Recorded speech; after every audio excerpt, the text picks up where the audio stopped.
Hey guys, welcome to the 4th devlog for Covenant of Roses, my tactical deck building roguelike.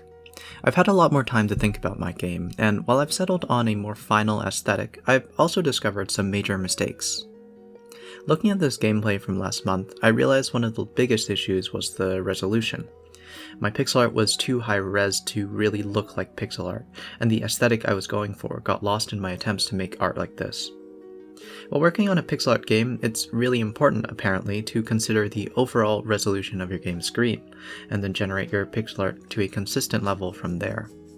Instead, I created pixel art first in a resolution I thought looked good, like for the enemies and the player, and then I tiled it, and back-calculated the screen resolution I'd need to support it, which resulted in an inconsistent and unpleasant-looking aesthetic. Fixing a constant resolution for my pixel art and downgrading everything was a huge relief.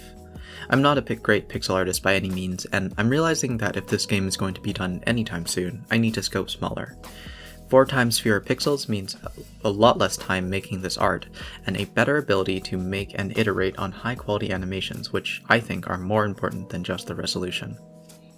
I also think I've recovered a bit of the original pixel art aesthetic I was going for, and I'm very happy with how this is turning out. Now, the health bars for my enemies, which were also done with pixels, have contributed to this issue. They've gone through many iterations, but the looks have always been pretty hard to tune. Gameplay-wise, if players can predict exactly how many hits an enemy will take to die, they'll be able to make improved plans with deterministic outcomes.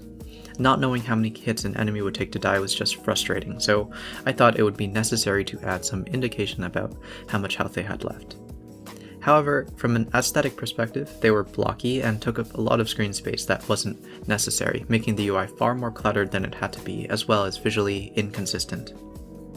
Technically too, they were tightly coupled components where I stored hard references between the enemies and the health bars for their whole lifespan, which made it hard to change either without resulting in unexpected consequences that would be hard to debug.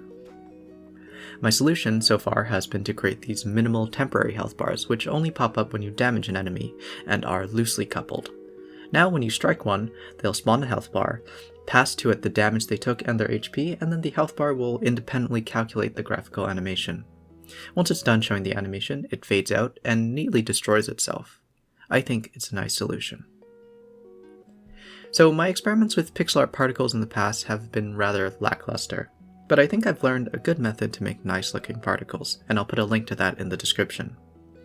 Here's my bomb effect before, just a bunch of instantiated prefabs, and here's what it looks like now.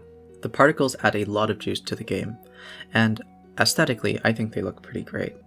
They're surprisingly easy to make, and I'll definitely use more of these effects in the future. Overall, while the aesthetics of my game have improved, the gameplay itself needs a lot of work.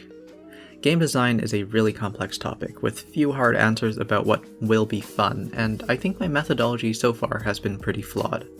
I spent little time thinking about the overall direction of my game, and instead more time spent fixing little bugs and endlessly reworking and refactoring.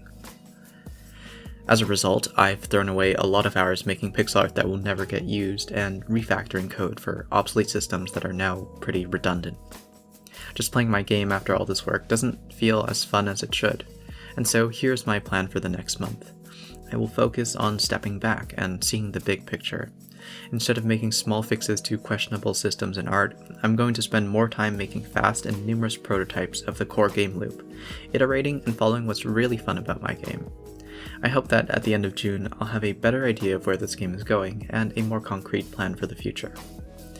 For example, I've started on a more real-time prototype, where instead of working on a purely turn-based system where you can spend as much time as you want on a turn, instead everything is bound to a global clock, and you have to make your turn by a certain time, and enemies and bombs perhaps move at a different clock.